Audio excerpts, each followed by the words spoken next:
Aquaba. That means welcome in tree. Yes, it's spelled TWI, but that is one of the official languages in Ghana. And this is our Ghana episode. For Everywhere We Go, the podcast with Dwight and Sharonda Ware. Real stories to show, connections that grow. Everywhere we go, yeah, we tell them. Real stories to show, connections that grow. Everywhere we go, yeah, we tell them.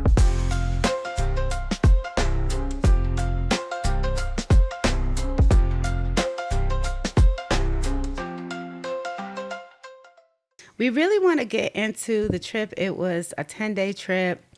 We came with six other couples. It was 7 couples total. And we wanted to share every aspect of the trip. Big shout out to the marriage investors. It was Naomi and Joel Mitchell out of Chicago who were the hosts. And Uprise Travel was the company that did all the logistics on the ground in Ghana. So let's just get into it. Let's get into it. Okay. So what did it take to get there first?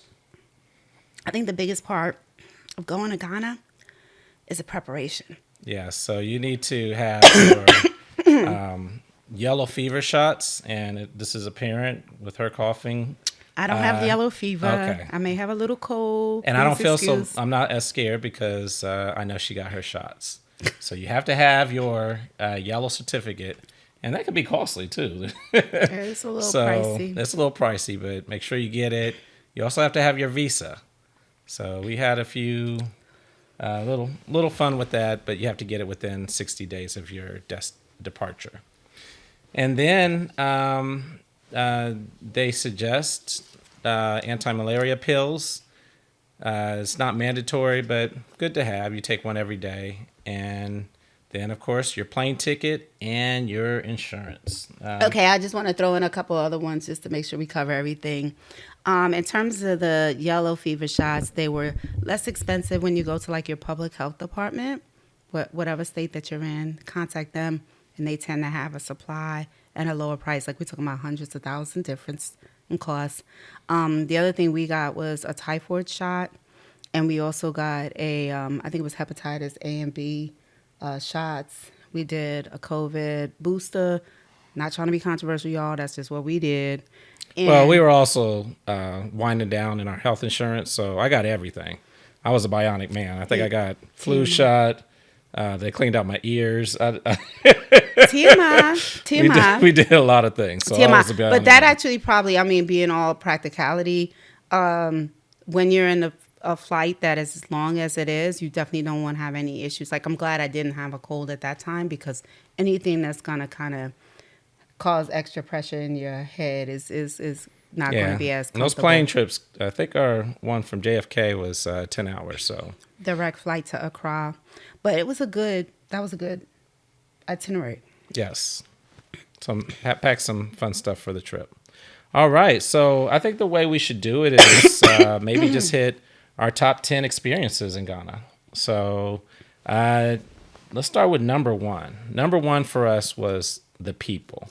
I mean, just to see your people over the course of a day. I don't think I even saw that many white people, except for maybe the tourist spots and maybe some of the resorts or the airport. But for the most part, it was pretty much 100% our people. Yeah, it's definitely, as an African American or Black American, we're almost always in spaces where we're in the minority. State of Alabama, I think the Huntsville area is maybe about 30% Black. But, when you go to a country where it's like 95, 99, I don't know what the numbers are. 99. I think it was probably 99. Strong sense of belonging, and as you'll probably learn if you don't already know, that's really important to us, a sense of belonging, community. Yeah, and the other thing was we got an opportunity to go to a church and to see them worship very similar to us. I think even some of the songs were the same. So let the praises of our King rise among us. You thought that was the song? Yeah. Well, is that Israel Houghton? It's not. Okay, so No. I forgot. I don't know. But she just said that because on the way down, We did run into she him ran into him. at JFK. And it was funny because he was like, "Yeah, I'm Israel Halton." I was like, "I know you are." He's an amazing gospel artist. We love him. All right. So first thing was talking about people. People, for the most part, were very friendly, very loving, but also very assertive because they all had their businesses. And yeah, I was kind of joking about this. This might be something we mention later, but everybody had a business. I don't care if you were 5 years old or 95. People were carrying their whole store on top of their head. Past the vehicles, we were in a car lot. So it was a lot of people that, just had their businesses. And so people wanted to make sure that you bought from them. Yeah, but we'll get into that a little bit later. Okay. So the next topic is what? Castles. Okay. Castles. So we went to 2 castles, and I don't think you really get the experience if you don't go to one of the castles. The castles are the holding place of when the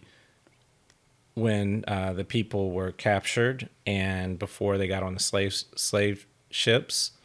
So that was very enlightening. So we went to St. George's Castle in Almena and Cape Coast Castle. Yeah. Yeah. I mean, it was a very moving experience. It was very just so much to see from the standpoint of the size of the structures. They were all located right on beaches, and they had spaces where men were held, women were held. A lot of physical evidence of what happened there still exists. Yeah, well, I don't want to say too much. These castles were built, and they have been there since the 1400s on one of them. I think the other one was in maybe 17 or 1800s, but very moving. You see the difference in I don't want to say class, but you see the governor. He's in this penthouse suite. It's beautiful. You open up a window, you see the coast. It's very breezy, and then you go down, and they held the people in dungeons, what were called dungeons, and you would have hundreds of our people in dungeons at a time, in chains and shackles, and they could not get out unless for the women they were selected in order to be sadly Violated by the governor or some of the men. So, but I mean, I think this is important to say that a couple things, especially as Christians. It was unfortunate that they would have church services like right above the dungeons. Yeah, so the churches were built over top of the dungeons. You would have hundreds of you'd have people worshiping over hundreds of people and captured. Lots of hypocrisy there. But the other thing is, I had asked the question, why were the people treated so cruelly? Like there was like almost no light in a lot of the spaces, and they were surrounded by other people. Just the stench. Had to have been extreme, and the heat and the tears and everything that they were going through. And what we were told, is we had good guides that would talk to us about it. They said that they had to kind of like break the people down, to like dehumanize them because they didn't want there to be rebellion, and then people were from all different areas, so they didn't really have as much ease in terms of communication to try to, have an uprising. But, it's just, to me, what I took from it was just the amount of resilience that our people have, and that it's in our blood. Yeah, and when she said almost no light, that was probably the most moving part. They shut off the lights in one of the rooms, and there was 2 small windows, maybe 20 feet high, and it was a sunny day, and when they turned off the lights, from those 2 small windows, you could only see the silhouettes of people, and that's during the day. I can't imagine what it would be like at night. And what was also sad was the floor. It was a special type of. We thought it was like a clay flooring at first, and what they said was that when they took samples, it was solidified excrement, urine, biological. blood, human race Yeah. over the course of centuries. So Yeah, it's still there. still there. Very, very sad. But So very important. Definitely want to highlight. You cannot miss an opportunity to see the door of no return. yes. Was what they talked about, and when they would bring the people onto the ships, and also another thing to remember is one of the guides said that there was this African proverb that said, Yeah. So another point I just want to say is that the door, some of the doors of no return, one was big and then one was extremely small, so they could count the people that was going through, and it was very thin. But the quote, because well, and the this- door was thin because, right, because they wanted the people to get smaller so they could pack more onto the ships. yes, and they also wanted them to go out single file, so Yeah, they yeah. didn't want more than one. But the proverb, you want to say it or yeah, until the lion. rights? They they said it different, but No. until the lion writes or owns its own history or story, the hunter will be the hero. So this is important, especially nowadays, because a lot of the stories that we're hearing that we've known are being wiped out. From So the point of view of the victor. Yes. But I will say this, the existence of those castles helps to affirm, what has happened, because it seems like there's been a lot of efforts to kind of rewrite history, make it Yep. sunny side up, especially in the United States at this point in time. So that was the first thing. The second thing. The third thing. was the Bath of Atonement. So we went to Asen Monsel, and they had the river. We went to the Pra River, and we got a chance to walk down to the waters. So tell us how you felt about that. Oh man, it was really moving. The guide was very, he was emphatic about the fact that like this was a full circle moment, whereas this is where our ancestors had descended. We had descended from folks that had more than likely had this type of experience where, the enslaved people were marched over to the castles that we just described. And before they got to the castles, after going on this long journey, like miles and miles and miles, they were getting cleaned up at this bath or this river was the last place that, and the only place that they would ever be able to bathe and get bathed. And they, it wasn't like when we think of a bath, we think of, Calgon, take me away. This was very rough. The whole point was just to make them look good enough to be attractive for purchase. And so they were being roughly handled, sometimes Branded. with crude materials used to cut the hair and Glass. yeah. And then sometimes they would get cut by doing that, and the way to disguise injuries and cuts and scrapes was just to oil them over, Palm oil. Yeah. with grease. So it was a tough thing, but when we went there, I think what's the name of that song? Many Rivers to Cross. No. I thought they Lift were every playing voice and sing. No, before that, no. He's okay. So there was a point at which our guide, and he admitted that vocals was not his strength, and he let us starting off key and singing "Lift Every Voice and Sing." So there was some singing, but We thought he was gonna blow, and no, I didn't, because he had told us, he was like, "My mom said I can't sing." Yeah, something like that. but he proved it. It was like, let every voice No, please. It was hard enough for me to go through it Yeah, one there was no time. sexual chocolate in that one. It so, was yes. really bad. It was But really bad. Here was one thing that was very interesting. When we were walking down to the river, it was somber. We had music. We were all wearing all we were all white. wearing white, and And we're barefoot. we're barefoot. But it started to sprinkle. It was almost as if the ancestors were,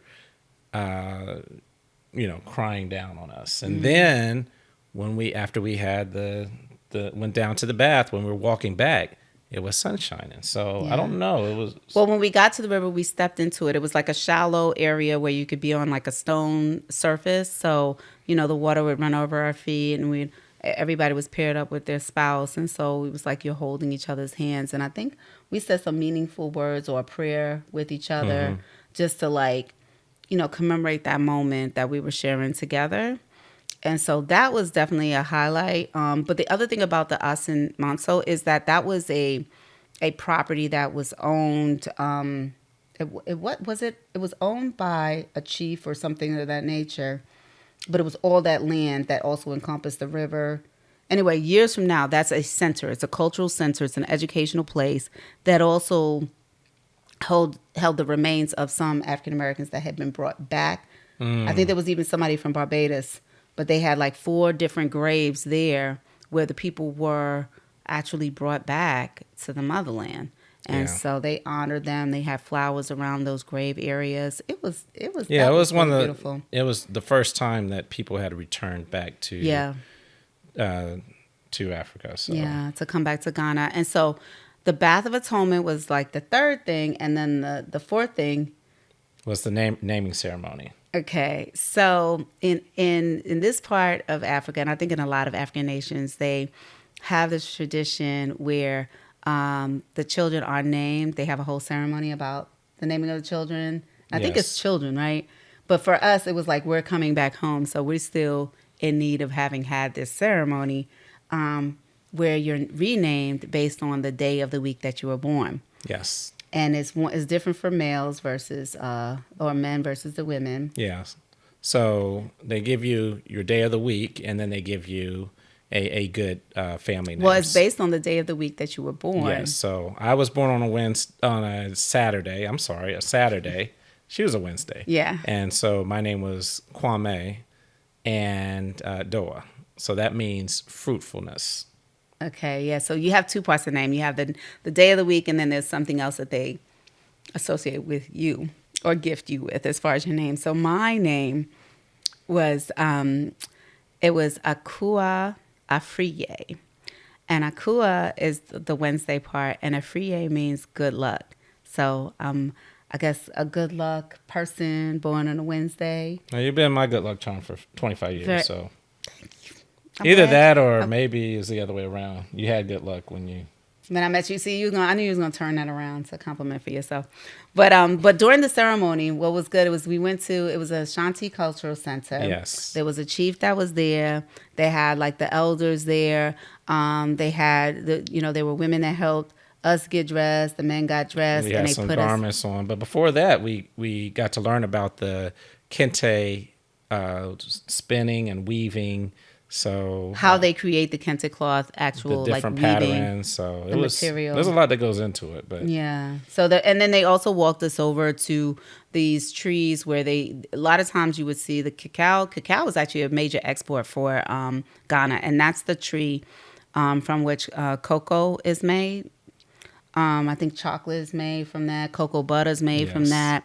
There was so many uses for the plant. I was Shea like, butter. wow. Shea butter. Shea butter. They also would grind up like the root, and they had a lot of medicinal qualities about it. And actually the seeds. it was cocoa butter. Yeah. Was it cocoa? But no, Yeah. there was other things that they were saying that the bark has a use, the roots have a use, Yes. the plant itself has a use, the seeds have a use. The seeds are actually tasty. We actually got to taste them. But they plant those alongside, I think it was the plantains or the banana trees were Yeah. near them. And they try to use every part of the tree. So All the part of the trees. It was beautiful though. And then after we had that experience is when we did the naming ceremony Yes. where we changed into kente cloth outfits and other ways of garb.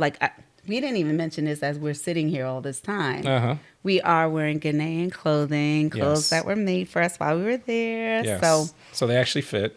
Yeah, well, somewhat. But I had a headdress on. Dwight had, Special garment. yeah. And we did our little dance and met with the chief, the local chief. And what was funny to us was that his garment kind of got twisted up, and it kind of went down a little bit, and you saw he had some jean shorts underneath it. So I think that was pretty authentic. Go ahead. It was a really wonderful experience, and even some children were around, and they wanted to say hello. They, well, what's your name? And we're twins, the little girls that were twins. Yeah. They were very, very adorable. The children were. And so I want to transition to talking about, because you talked about the chiefs, and then there was The king. the Ashanti king. Shanti King. So we went to the Manhaya Palace. Manya. I think it was Manya. Okay. I don't know. We're butchering some of these words, but But we but we working got the on first it. letter. We As long as got the it. first letter is good, I think we're good. In So, any case, we went to a place where because the king, the Ashanti king, apparently they said it was like 40% of the people are part of the Ashanti people. yes. And so it's a very major, powerful group within Ghana. And within the Ghanaian people, the Ashanti are a matrilineal descent. So the way it works when it comes to their king, the queen is actually usually the aunt or the sister of the king. Yes. And the queen typically selects the next king if the king Yes, the Queen Mother. dies before the king dies. But they've had some long-serving kings, one of whom had a last name Ware, W-A-R-E. It sounds very familiar. Very familiar. This guy was like, "That's my cousin." That's my cousin. He wanted to take all the So pictures. they've had two kings or Asante With the last name? Hennies, which mean king, W-A-R-E. who were Opoku Ware. Ware. And But did you talk about? I'm sorry, I didn't mean to interrupt. Go ahead and say what you was going to say. I don't know what you're gonna say, but I was talking about the stool. no, we're not there yet. But Okay. I got to get back to the name. That's the most Okay. important thing. Okay. Even the name of the program has this name in it. So it's not Ware, it's Ware, but there were two. The second one, I believe the second one and the 15th one. One was in 1700s and the other one was in the 1970 to 1999. It was Poko Ware 2. So I was like, what does that mean? It means tall warrior. So I guess I'm a tall warrior. Yeah. Well, compared to her, yes. But we were able to see like a lot of artifacts, and one of the main artifacts was the stool. They have this significant art. It's not art. I think actually, literally, the king would sit on the stool, and Yeah. the stool was symbolic of the people, and the authority of being the king came from being the person who possessed the stool. So it was so much significance to that at a certain point, when Ashanti people went to war against the British, there was, I think there was someone who like betrayed them and tried to tell them Yeah. that you got to get the stool. If you get the stool, You get the soul of the people. And, Yeah. But they made a fake one. And they gave it to them and tricked but- them. But one of the biggest, I guess, motion pictures that they had about the Ashanti people was the Woman King. Well, it wasn't that. I think that was in one of the neighboring countries. But the thing about it was we knew it was more matriarchal. So we understood that the woman king made sense, because you're like, how can a woman become a king? But it was because the men didn't step up into their place, and then the woman, had to protect the people. Or So, they had been captured. So let's also take that into the context. But Viola Davis, she was everything. If y'all ever saw it or haven't seen it, definitely watch The Woman King. but it makes more sense if you understand the history. Right. Okay. So the other thing is they had the if you look at her earrings, and I think, hey, we even have one. We even have something here, but this is their Adinkra One of their Jinka symbols. symbols. Yeah. Means This one is Nzinga. Nzinga. But we probably should put definitions at the end, because there's just a lot of different symbols. One of the other symbols, I don't know if we even mentioned this, but one of the biggest symbols is the Sankofa, and it looks like it's a bird. But the Sankofa bird is actually one of the few birds, other than like owls or what have you, that can actually turn its full head around. And it's often seen looking toward like its bottom, like this way, the way I'm kind of going this way. And there's an egg in it. And it's just a whole symbol of being able to look back in order to look forward as a people. Yeah. And I think that the naming ceremony was also named that. Sankofa. Yes. Yeah. But going back to that, I mean, your earrings, it's One of them drink. yeah. I don't. But do you remember exactly what Nzinga stands for? Or? Yes, yes. Okay. And Zinga, I think it's Jinyame. No. Okay. Well, anyway, it means except for God, supremacy of God. So, yes. Yeah. Okay. And one last thing about Sankofa, there was a documentary entitled Sankofa that I think my mom was No, you're telling talking me. about Sankofa. I'm talking about this. This is the Okay, but we except were for talking God. about symbols, and I Okay. mentioned Sankofa, so I wanted to bring it full circle to talk Okay. about the documentary. Yes. All right, so let's keep moving. Yes, 'cause we got to keep moving. But I do want to say, a lot of times it's very interesting because being Christian, a lot of times we frown upon certain symbols or talking about our ancestors. But what we also learned is that that was our expression with God. And when there was a colonization of the region, they would take certain traditions away and say that they were evil. So we just got to be mindful of that, so that some of our tradition was lost with that. But going back from the old to the new, the next experience, probably number 6, was the kids. I really enjoyed the kids that we encountered. So, do you want to talk about Cape Deaf? All right, so well, the first thing I would say is that there were a lot of different students. This is, during the school year. So a lot of students we would see when we passed by schools, they had uniforms most of the time. A lot of times we would see young children, walking from school, and it might be siblings or it might be, other people that live near each other. That I think they had a sense of camaraderie, like, oh, that's my cousin, that kind of thing. But little kids would be walking by themselves down the street because either that it was very, very safe, or it was just thought that little kids are, you just have a sense of independence that is, brought to bear for Yes. kids at different ages. And so the students that Dwight is talking about were at the School of the Deaf and Blind that they had in Cape Town, Ghana. And one of the things that was planned for through the Ngeti group, the marriage investors group that hosted the trip, was that we should bring items that we could give to the school when we went to visit the school. So we went there and we gave our gifts. Sharonda was out there. She had her little bag. She was like separating the items. And Well, shout out to the Right Way 360, because one of the clear knapsacks that they had given us at their conference was a great holder for a lot of the art supplies that we brought. So we had brought colored pencils, Shoes. crayons, colored markers, pencils, just glue. like yeah. I don't know if we had just scissors. like Christmas gifts. I had no idea what was in the package. I just took credit when they gave them away. So Right, because he does also often do his own separate holiday shopping. That's a whole nother story for another time. But yeah, they did tell us that, the kids' ages are kindergarten to 8th grade. So they also said even sometimes clothing items are good, like shoes, for example. We did like 2 pairs of shoes. We also had some paper Yeah. that we were able to give away. that's good. So the important thing is that the children were like really happy. Like I don't even know if they were even emphasizing on the gifts, because like the heads of the school, they were the ones that greeted us, welcomed us, told us about the things that they did for the school. It's the only school of its kind, I think, in the whole country.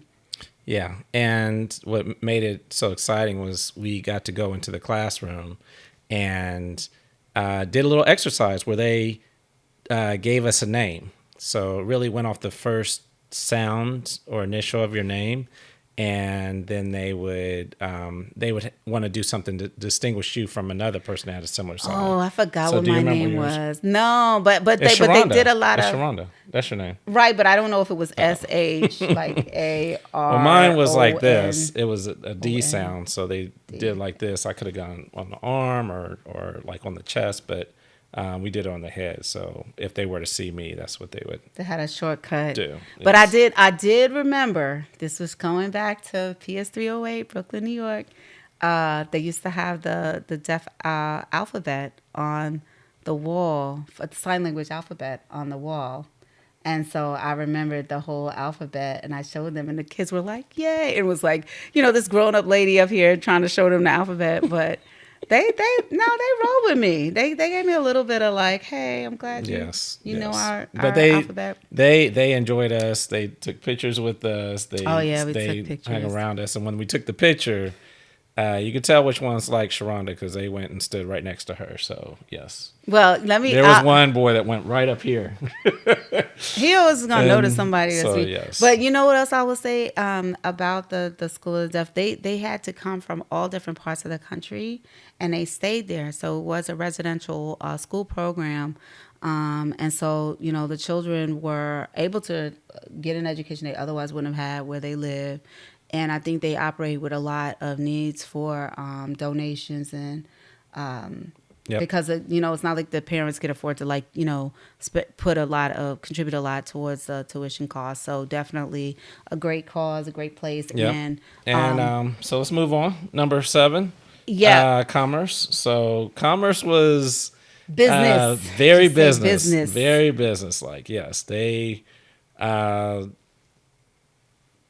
You didn't have to go to the store. The store came to you. You trying to steal my line? I said you go to Walmart here, but Walmart came to you when you were in Ghana.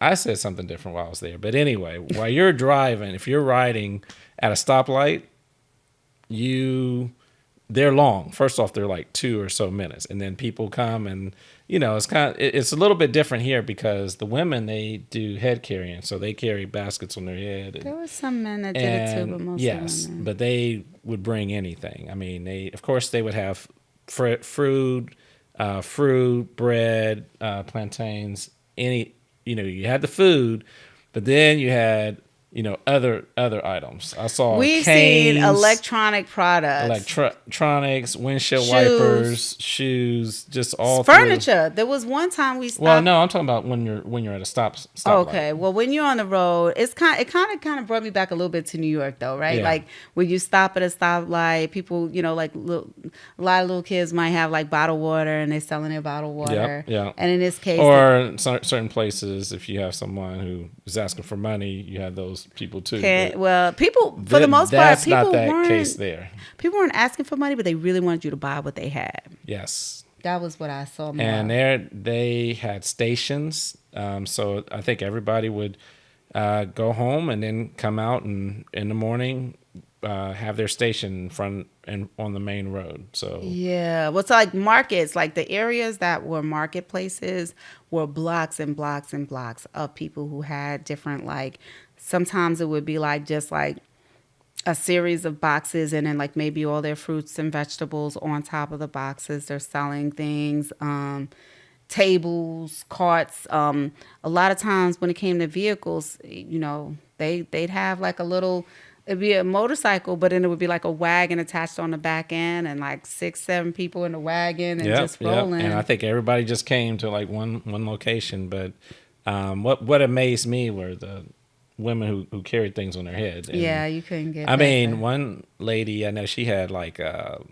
watermelon. They were cutting quarters, but I know she had at least 7 of them. But it was just like so high. It was like here. And that a lot of the baskets were like 3 to 4 feet high. But my one favorite was when the lady came to the back of the truck and this guy like lifted up this big bag, put it on her head, and then lifted up another one, put it on her head. But they were like carrying desks. But some of them, they didn't even have to hold it. That's just how much Yeah. balance and strength they had within their neck. But sometimes they had this like pallet thing. I don't know if you noticed. It's like a scarf. It was like a kind of like a concave like cup thing that they had that was a flat surface to put the I think it's like on. a scarf that they like, or material that they turn around. So here's the bottom line. I will say this, like, especially like in New York, they used to have what we used to call dollar van.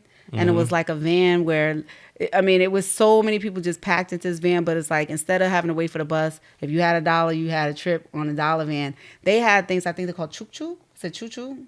I don't know. I think it was Chuck Choo Choo, something like that. But they also had those kind of shuttles. So there was just a lot of people packed into a van, but they needed to do that to get back and forth from work and wherever they were coming from. So business is central. You Yeah. know, everybody got a hustle. Everybody had their business. So much so that when we did go to the marketplace, I was a little like, Yeah. I was intimidated. Like, Yeah. as much as I seem like I'm, able to like, No, it was overwhelming. It was overwhelming. And they Yeah. give you different prices. So they gave us a little tip. They said if they give you a price, go half that and then go up to the number that you want. But if you don't like it, there'll be one 3 stations away. So well, so but for me, I didn't even really. I was just being bombarded so much, like I didn't really get a chance to like look. And my approach to shopping that I normally have usually starts from, I'm not even gonna ask what the price is until I'm interested in it. And I'm usually interested in it when I look at it and I'm like,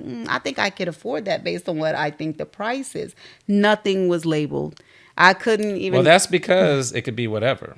Yeah, So they say, I guess. you negotiate everything. But I really didn't get to see there was a everything. shirt that I was considering. First price I was given was 250 CDs, and then I was given 420, and then I was given 800, and I walked out of that. But that you're not market. explaining. But Okay. I ended up getting it for 200. So is this CDs. CDs? Is CDs? So CDs are The the Ghanaian- exchange. Yeah. The Ghanaian Ghanaian currency currency. has a 12.5, anywhere from 12.5 to like 12 12 to 13. It's 12 to 13. to 13 CDs. I per CDs. To the dollar, Yeah, right? the So CDs. if somebody was, I guess, paying $10 for something, it would be like 130, or it Yeah. could be 100. About 125 CDs. CDs. So with that kind of inflation, a lot of times, like, like an average meal, this is a good segue. An average meal at like a restaurant would be like 180. That's a good segue cities. to number 8, which is food and cooking. So food. How did tell us about the food? What were your thoughts on the food? So, man, Ghanaian food is delicious. It is really tasty and very flavorful, very yeah. seasoned. So much so that it sometimes things can be so hot, like spicy, that you got to make sure you're ready. No, I didn't think it was that bad, but Certain things. they had different types of rice. So they had jollof. Yes. Rice, Well, which is like a jollof is like tomato popular based. within all of West Africa, and every country thinks theirs is the Theirs best. is the best. Yep. So. And then you had red, which was like the beans, kind of like a black eyed pea Yeah. mixed with like a plantain. They call it a plantain, but you call them plantains. But and then they had Wacha. Well, it's spelled WAAKYE. So wacha doesn't look like wacha, but it's It's like a beans and rice type dish. Yeah. And then something that I was trying to get, I could not get until like the last day, which was fufu. Well, so that it was was like a dumpling that they usually. pound out of a cassava. Yes. And when he finally got it, it was just like, I think where we had it. So like I said, we had a very full itinerary. And what I probably could have said from the beginning is that the reason why we were able to have all these experiences is because we had a really, really, really great guides who planned everything to a T. And one of the experiences that they had curated for us was a cooking lesson, and was Yeah. at this really pretty Airbnb home that had a big outdoor patio, and they essentially structured like a kitchen, like it was like a gas cooking surface for us to be able to make a whole meal. Yeah. So some of the things that came out of that, we had snapper. So I marinated that and seasoned the snapper. We had some, I cut the plantains for them to be fried, yeah. and We had some red. red. And I then think some fufu. They made some fufu. that was I was gonna say about the fufu. Yeah. You have to use like a mortar, like a tall pestle and mortar, and she's pound, whole bunch of work. And then I didn't love the taste of it, to be honest. But I think it could have been also how I ate it. You were supposed to like not chew it. You're supposed to swallow it. It doesn't have like a whole bunch of taste to it. Well, it soaks Supposed to up put the But it was like supposed to soup be that soup. I had. Yes, But the soup was like a fish soup or something? Peanut I don't soup? know. I It don't could have remember been what the goat soup was. I don't know, but it But was good. also the thing is, I don't know if I had shared this before, but I'm vegetarian. It's been So what about did you eat most of the time? over a year. Sometimes French fries was like my whole go-to. French so fries were good, and the beans were good. and a cheese pizza. I don't like that. I'm one of those people, like, if I go to a certain restaurant, I'm not gonna go to like Red Lobster and order chicken, but now I'm not eating chicken, I'm not eating fish, I'm not eating beef, pork, whatever. I'm really just I still eat dairy, I still eat eggs. So having an egg, they usually served a hard-boiled egg with a lot of different types of dishes, so that was like one way of getting protein. Yep. And the plantains and the rice. Yep. And then the drink was they had a Sabolo drink. Yeah. It was good. It kind of made reminded me of hibiscus sorrel. Nobody else knew that, but like, how the Jamaican sorrel is like, it's a hibiscus plant. It turns the drink red. That one, they had like a lot of ginger in it. Pineapple. Pineapple. That small pineapple, yes. Very good, very sweet, very flavorful. Probably not something I would go through 20 steps to make on any kind of regular basis. It was a lot. But you know what else I was going to say about the food? When we went to restaurants, and they were very good about trying to pick like the best within an area, whether it was based on the reputation of the place or whether the menu was expansive enough for us to get some of the Americanized things that maybe some of our group wanted to have.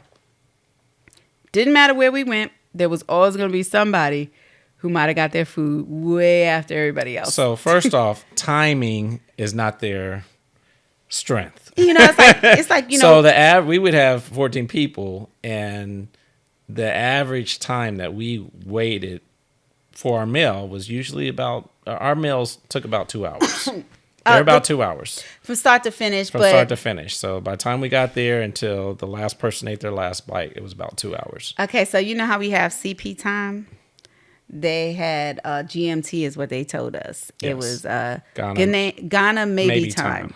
Like Ghana maybe time. When you're going to get your food is maybe. And the first person may get their food within 45 minutes. The last person may get it an hour and a half. And there was always that one person that would be last.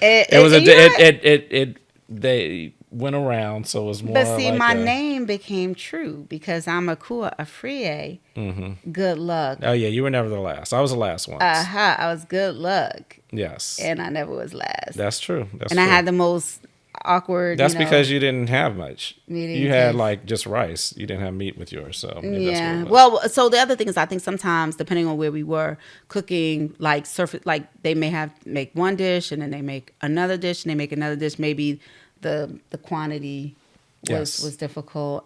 So the best, I should say, the easiest options we had was when our guide would call ahead and he would do more like a buffet style. But we learned by the end of the trip just to go in, know what you want to order, order, and then go do something for a half hour and then come back. Yeah, don't go hungry. Go just before you get hungry. Yes. But definitely like Cape Coast was a city that was all built around fish. Everybody had something connected to the fishing industry. So there was like a lot of fishermen, or they said that the women were fishmongers, which I've heard that term before, but not really knew exactly what it meant. But it means that people who deal with, like, I guess, preparing fish for it to be cooked or sold. So next thing. Number 9, nature. So we got to go to the botanical gardens. That was a birdie. Highlight. Botanical gardens. It was one of the first things we did. It was a good highlight. We enjoyed learning about various trees. Some they were used for hiding. I think it was the asa tree was used for hiding people when the British came to try to colonize the area. Well, you gotta explain it. Okay, so these are trees where the roots were so tall that you could almost see it. Almost could look like the wall of a house. Like it's like you have one wall here, one wall here, and it's almost like you have a room, like this whole place. And the way that the trees sound when you knock on it was almost like a drum to where you could echo and kind of communicate what was going on. So those trees were also like, highly, I just felt like there was a sense of honor toward like life and trees and different structures that they had. Like, I don't even think it was about planting the trees as much as it was about using what was there. And then we also there was one tree that had a parasite that was associated with it, and it hollowed yeah. out the other tree. So really, you just had the structure of the tree, but you looked inside and it was completely hollowed out. What was it, like a vine or like a It's kind of like a vine, but it was that was over the yeah. structure of it? But yeah. So at the botanical gardens, another thing. One thing I didn't like, and I hate to say this, but this was like a stereotype from years ago about Africa that you were always going to see like some kind of like ape-like or chimpanzee or any kind of like that kind of an animal. We didn't see any small animals other than dogs, Yeah. What was roosters. yeah. What was very surprising, and this is one thing to note that I thought I was going to see or feel, there weren't that many pests. Like I didn't feel any Oh. fleas or mosquitoes. We didn't get a lot of those. There the, was the locations we were at. I so. did confront one brown buddy, and he was not welcome. We went over. It was A at a 1,000 five-star miles. hotel, but We were I, at over 1,000 miles. I don't care if it's just one. You know, me and the brown buddies, we were enemies. So, and So I you're killed it, gonna though. judge the whole country. No, off of no, no, I'm one- not. I'm just, I bug. always have to tell that truth. That truth has to come. One bug out of over 1,500 Yes, miles. and I'm thankful. I'm All thankful, right. but but So she's not going back. no, I'm going back. But because we don't have like a special like section talking about accommodations, I just want to say that there were some really beautiful places that we stayed in. Guys, we're still in nature. Let's keep on. Let's keep we with nature. didn't talk We'll about get it. to Okay. it. All So right. the other thing is there was a plant. It was called the mimosa. I think it was like a padica. You do not pronounce stuff. You don't even try. Just mimosa, paducah. It was called a mimosa. Okay, now what are you saying So about anyway, it? if you touch it, it would close or shrivel up, and they used that more of as a warning if people were in the area. But if you saw them shriveled up, but there we had some examples where we just touch it and it would just close up. It's So- folded. It looked like almost like see if you see like a pine, like a branch of a pine tree, but it wasn't as thick or as heavy. But it was you had those needles, and if you touched it, they would be out like this, but then all of a sudden they would go like this. I think we might have some footage of that. And I but- also think that I just said that. So anyway, No, but we you didn't also describe the did. leaves. But the other fun thing we did was a hike. Yeah, We did a hike at You could say Cocoon fun, and you could National- also say scary. Because for me, It it was was a not little scary. it was a little rickety. They had these. It was not scary. They so tested had on these daily rope, basis. They had rope these bridges. Yes, but they went across like hundreds of feet above the forest floor. So think about like the tallest trees you could think of, but you're able to get on these bridges that connect one tree to another. They were tree. suspension bridges. Suspend- They weren't that bad. But there was a 7. platform. It was not that bad. So it was like fun. wood that was attached to these ropes, but some of the wood was a little bit like it looked like it was kind of soldered together, nailed back together. And It stuff. looked it felt very sturdy. Yes, It was and good. so much so that he was like jumping on. I was not. He was trying to like shake was it so I walking. could get scared. No. So I had to let him. He was like, "You going too slow," and I was like, She was "You know going what? very slow, Go ahead of me." talking about it the whole time. But But it was fun. But it was also raining. That was the only time it rained. We were We were in very, the rainforest, so very yes. fortunate to have Yeah, that. we had great weather. It was beautiful though. I cannot lie. It was called the Kukum. It was the Kukum National Park. Yes. The Kukum National Park, and that was outside of Kumasi. Or by Cape Coast. It was close to Cape Coast because we stayed in Cape Coast like 4. Yeah, it was Cape Coast. Yeah. But probably number 10 was the performance.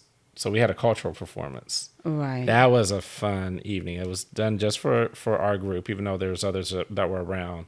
And they had young people who were dancing and BTK. That's what the name of the group is and called. eating BTK. fire and playing with fire and playing on the drums, and they were so good. They even got Sharonda out there playing on the drums. She was doing her African dance, and they had me jumping over a fire. So Yeah, no. So, I mean, I think that when it came to like cultural performances, like dance and music obviously plays such a huge role. And, people's like lives, whether it was from the church service and or even when we first got to the country, like when we flew into Accra, there was a group that was like, there to welcome everybody Yes. that was coming in, and they had some dancers and they had some drummers and they had people that was just in the actual garb, native culture clothing. So that was exciting. But the performance he's talking about, we ended up going. It was like this resort right near the beach, right near the waterfront, at a restaurant there. But the group was there mainly because our group was there, and the younger folks that were in the group, their ages went all the way down to like it seemed like some of the dancers were like in elementary school. And then the drummers, they had their drummers, and they had people just acting out different aspects of the culture. It did bring me back because in college I was part of the African drumming and dance class, and I almost forgot like a lot of the things, but it kind of came all the way back. And it came back. I think the ancestors brought it back out of her because she was I was whipping her connecting hair to the back people. and forth. And Yeah, it was. I will say my sister Greeks of the Alpha Kappa Alpha sorority, they would have been proud because they did it first. So then I saw it and I was like, let me get my, had to whip my head back and forth. yeah, I thought she was Willow Smith, but yes. So that was good. Did you? We stayed in nice accommodations. Pretty much, they were good across the board. So, got to give a shout out again to Uprise Travel. But were there any special moments that you remember? Or? Oh man! Well, first of all, I think we had an amazing group of people with us, so that was also a blessing. There was majority of the group was from Chicago, but we had one couple from Tennessee. We were from Huntsville. I think when it comes to going to Ghana, I think it's just so important to have enough time to experience all the things. And the other thing is, it felt very safe. What was funny to me was that whenever we wanted to exchange money, we would, they was like, oh, you want to exchange money? And then they would call this like guy. And the guy's walking around with a backpack. And I'm like, is he protected? Does he have a gun or something? Or somebody watching him? And it's like, no, he's just known as the money man. And he would pull out, thousands of CDs and exchange them with your money and with your U.S. dollars. And it was very safe. I couldn't imagine that happening here. So I think another thing that really felt important to me or surprising to me was just the thought of history from the past all the way to the present. Like we went to one place that was built in the 1400s, and then one of the last places we went to was a monument that was probably built within the last 20 years to the first president of Ghana, Kwame Nkrumah, who was educated in the U.S. I mean, he had gone to Lincoln University. I also saw that. I didn't know he went to UPenn. HBCU. He went to University of Pennsylvania as well. Had all of these, all this education, all this background, but he was also very emphatic about Africa being ruled by Africans. Really knowing that if the countries in Africa were to unite, they could kind of end that colonialist period and make sure that people had self-determination and be able to govern themselves as opposed to having outside countries lead them for them, in a patriarchal kind of way, patronizing way. But because of that, it was controversial. I think that there was some later proven ties from U.S. that helped with the coup that had him. He was even, what was the word? I want to say he had to live outside of the country for a long time. Like he had to escape with his life. So it was that part was sad. But people were very, very proud of him. And to this day, he's honored greatly.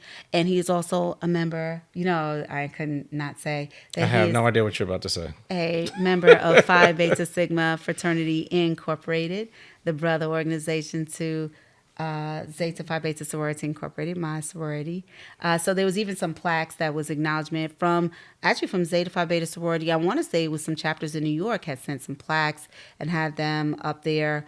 I'd also learned after the fact that there was a library that had been donated at either Almena or Cape Coast, where there's books that headquarters maintains in Ghana.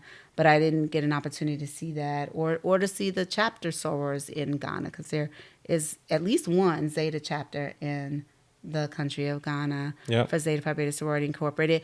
And I have to say this one last thing. Zeta was the first sorority to establish a chapter in the continent of Africa. So very good. Very good. You not only got Ghana history, but you got a little blue and white. Gotta throw it in there. Yeah, sorority history.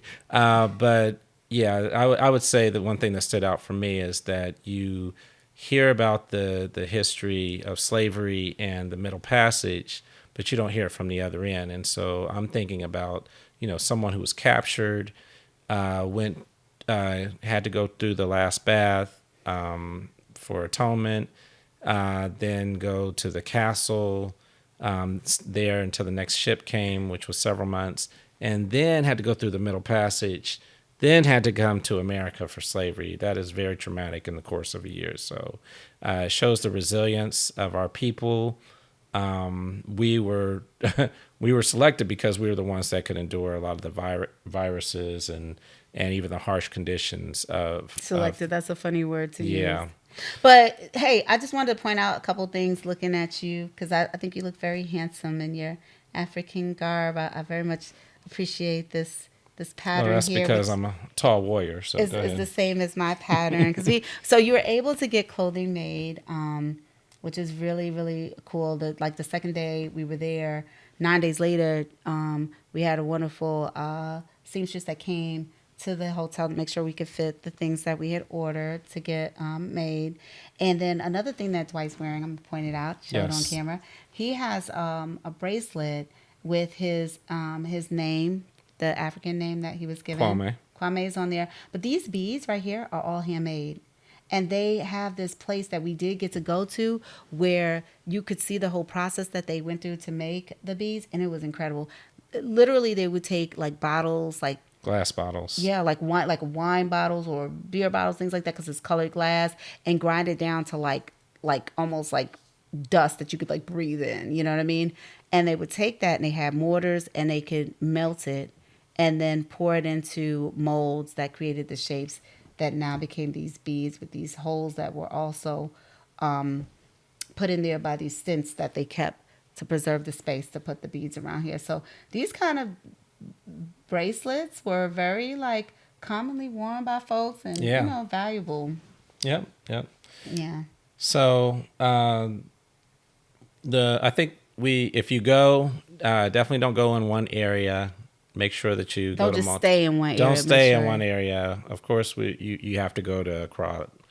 The airport's there, so you're not. You're going to have to start off there. Kotoka International. But we went to Kumasi, Cape Coast, Bori. So you go to different places and really get to see the culture.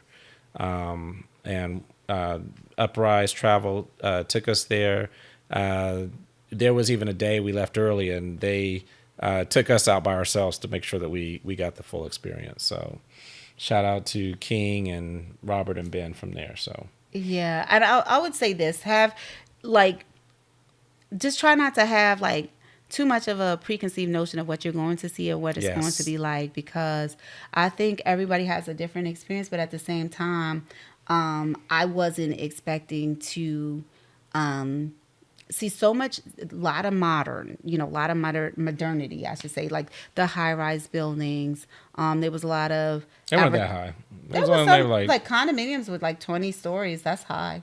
20? Mm-hmm. I saw something. Okay. I felt like 10, my mind is going to be peeled to the real estate. That's the other aspect of that. But there were buildings that were mid-rise. Okay, at least 10 stories to me is a lot. Okay. And they were taller buildings, lots of vehicles. It's a major city. Accra is a major city as the capital.